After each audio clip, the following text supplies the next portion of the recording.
Samsung के इस flagship phone का आए हुए ऑलमोस्ट 9 मंथ हुए हैं और इस पर सैमसंग ने करीब करीब 50% का डिस्काउंट दे दिया है। यह सैमसंग S25 Edge जिसे आए हुए सिर्फ 9 महीने हुए हैं, इसका प्राइस 1,10,000 रुपए था।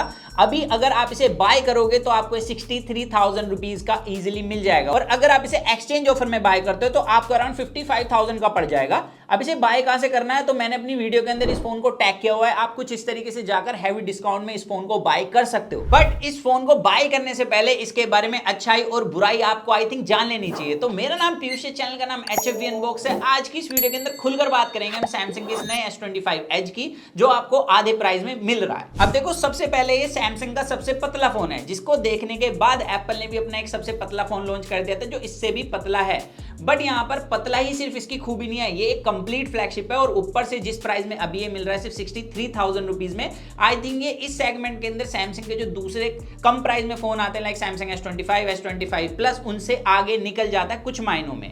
तो यहाँ पर देखो, एक फ्लैगशिप फोन है तो सैमसंग ने यहाँ पर बिल्ड भी फ्लैगशिप वाली दी है। इनफैक्ट ये फोन काफी पतला है तो कंफर्टेबल है और लाइट वेट भी है। इसका वेट सिर्फ 166 ग्राम है एंड इसके अगर बिल्ड की बात करें, साइड का फ्रेम इसका एल्यूमिनियम का है। इस फोन को मैं पिछले 9 महीने से यूज कर रहा हूं एंड यहाँ पर कोई भी स्क्रैच नहीं आई है, लेकिन बैक में जो विक्टस 2 ग्लास है, जैसे हमें बताया जाता है टूटता नहीं है, तो देखो भाई हमसे टूट गया ये। हालांकि गलती हमारी थी क्योंकि हमने इसे विदाउट कवर की के साथ रख लिया था, जिसके बाद यहाँ पर एक हल्का सा क्रैक देखने के लिए मिल चुका है, बट ये कंप्लीटली ब्रेक नहीं हुआ है। यहाँ पे ऊपर की तरफ से इसमें एक क्रैक आया है। अब इसके अलावा फ्रंट की बात करें तो सैमसंग का पहला फोन है जिसमें सिरेमिक 2 ग्लास देखने के लिए मिलता है। यहाँ पर इसकी जो विजिबिलिटी है वो काफी अच्छी है और ऊपर से एंटी रिफ्लेक्टिव कोटिंग भी मिलती है इस फोन के अंदर। लेकिन अगर आप इसे S26 अल्ट्रा, S25 अल्ट्रा से कंपेयर करोगे तो उतनी रिफ्लेक्शन कट नहीं करती है इसकी डिस्प्ले। बाकी देखो, डिस्प्ले के बेजल चिन्ह काफी कम है, डायनेमिक एमोलेड पैनल है, 2K डिस्प्ले HDR10+ सर्टिफिकेशन के साथ 2600 निट्स की पीक ब्राइटनेस में मिलती है, आउटर विजिबिलिटी भी अच्छी है और इसके अंदर मैंने HDR में कंटेंट काफी स्ट्रीम करा है, तो मेरे को किसी तरीके की इसकी डिस्प्ले के साथ कोई शिकायत नहीं मिली। वेल कैलिब्रेटेड डिस्प्ले और विंग एंगल्स में भी किसी तरीके की टिंट नहीं है। एंड ऊपर से इस पतले फोन के साथ जो अनएक्सपेक्टेड है वो इसके स्पीकर्स। भाई इस पतले फोन के हिसाब से जो स्पीकर्स है वो इनफ लाउड और क्रिस्प मिलते हैं।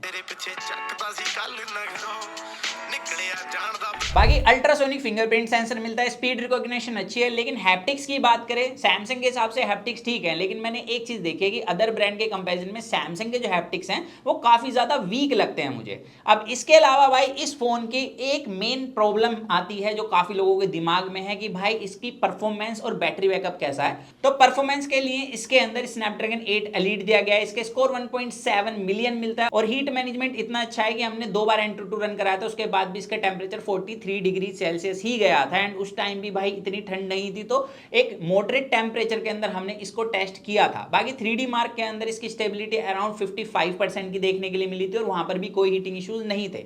एंड इसके पीछे स्पेशली जो सैमसंग ने काम करा है वो निकल कर आता है, क्योंकि इसका जो सर्किट बोर्ड है उसको पतला करा है सैमसंग ने, साथ ही VC कूलिंग सिस्टम वगैरह को भी पतला करके लगाया है, जिसकी वजह से हीट डिसिपेशन एरिया इस पतले फोन के अंदर भी काफी बढ़िया देखने के लिए मिलता है। बाकी देखो, लिमिट भी किया हुआ है, इसी वजह से जो इसका स्कोर है चिपसेट के हिसाब से थोड़ा कम देखने के लिए मिलता है। लेकिन फोन को जब आप चलाओगे, मल्टीटास्किंग, ऐप ओपनिंग, क्लोजिंग वगैरह करोगे, काफी इजीली हैंडल कर लेता है। इसके पीछे रीजन एक तो One UI भी है, दूसरा इसके अंदर जो बाकी हार्डवेयर है लाइक LPDDR5X रैम, UFS 4.0 की स्टोरेज टाइप, वो काफी अच्छा परफॉर्म करती हैं। तो यहाँ पर भाई ओवरऑल चलाने में फोन को किसी तरीके की दिक्कत नहीं है। इनफैक्ट अगर आप इसके अंदर गेमिंग भी करना चाहते हो तो आप फन के लिए गेमिंग कर सकते हो। पहले जब ये फोन आया था BGMI में सिर्फ 90 FPS की सेटिंग्स अनलॉक थी, लेकिन अभी 120 FPS की सेटिंग्स अनलॉक है। आप 1 घंटे के आसपास इसके अंदर कंसिस्टेंसी के साथ गेमिंग कर सकते हो और किसी तरीके का कोई मेजर हीटिंग इशू वगैरह देखने के लिए नहीं मिलता है। हालांकि ये इतने गेम प्ले के अंदर ब्राइटनेस को थोड़ा सा लिमिट कर लेगा ताकि फोन ओवर हीट ना हो। अब इसके अलावा सैमसंग के फोन प्रोडक्टिविटी के लिए काफी माने जाते हैं, क्योंकि गैलेक्सी AI मिलता है इस फोन के अंदर भी, वो सारी फीचर है जो अल्ट्रा के अंदर मिलते हैं, आपको फोल्ड के अंदर मिलते हैं। तो यहाँ पर भाई आपको इसमें तो किसी तरीके की कमी नहीं होगी। इनफैक्ट सैमसंग जैसे कि अपने नए फोनों के अंदर AI फीचर्स डालता रहता है, वो भी इस फोन के अंदर मिलेंगे, क्योंकि एक फ्लैगशिप फोन और ऊपर से जो One UI लेटेस्ट वाले अपडेट आई है वो भी इस फोन के अंदर मिल चुकी है हम लोगों को। तो यहाँ पर अपडेट वाइज कोई तरीके की प्रॉब्लम नहीं है। गैलेक्सी AI वगैरह मस्त मिलता है, सैमसंग वॉलेट मिलता है जिसके अंदर आप वर्चुअली अपने कार्ड्स को ऐड कर सकते हो, और ये फोन भी 7 साल की मेजर अपडेट और 7 साल के सिक्योरिटी पैच के साथ आता है, जिसमें अभी एक ही अपडेट कंप्लीट हुई है, तो अभी भी आपको 6 साल की अपडेट इस फोन के साथ मिलने वाली है। लेकिन अब प्रॉब्लम आती है बैटरी को लेकर कि 3900 mAh की जो बैटरी है वो कितना बैटरी बैकअप देगी।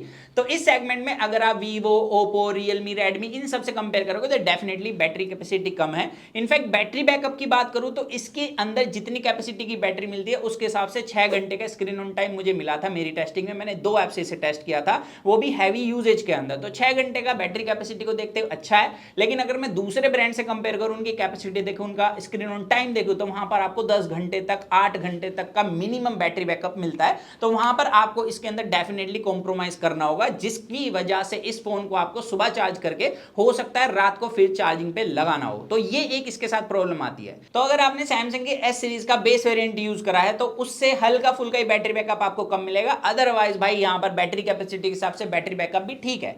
लेकिन अब बात आती है कैमरास को लेके, क्या इसके कैमरा अच्छे हैं फ्लैगशिप लेवल के? क्योंकि 200 मेगापिक्सल का मेन कैमरा, 12 मेगापिक्सल का अल्ट्रा वाइड, टेलीफोटो है ही नहीं।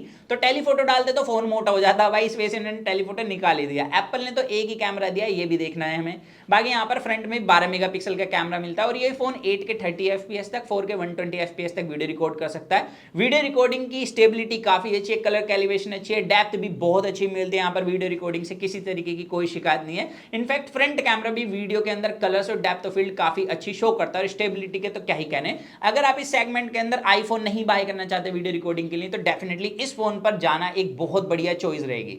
इसके अलावा फोटोज की बात करें, पोर्ट्रेट मोड के अंदर फोटोज काफी अच्छी है, यहाँ पर एज डिटेक्शन बढ़िया है। इनफैक्ट नॉर्मल फोटो के अंदर भी फोटोज अच्छी हैं और ऊपर से 1x को इन्होंने डिजिटली यूज करके 2x में यूज किया है, तो जिसकी वजह से यहाँ पर ओवरऑल टेलीफोटो की भी कमी हमें फील नहीं होती है। लेकिन टेलीफोटो है भाई, अगर आपको वो चाहिए तो यहाँ पर सैमसंग S25 आप बाय कर सकते हो, वहां पर आपको छोटा स्क्रीन साइज मिलेगा। बस यही एक डिफरेंस आता है इन दोनों फोनों के बीच में। तो अगर आपका बजट भाई अराउंड 60,000 रुपीज है और आप एक दुबला पतला कंफर्टेबल फोन ढूंढ रहे हो जिसके अंदर प्रोडक्टिव वर्क आपके सारे हो सके एंड आप बैटरी से भी थोड़ा बहुत कॉम्प्रोमाइज कर सको, तो आई थिंक ये one of the best phone है। इस फोन को मैं पर्सनली भी यूज कर रहा हूं, मुझे किसी तरीके की कमी नहीं लगी है बैटरी को छोड़ के।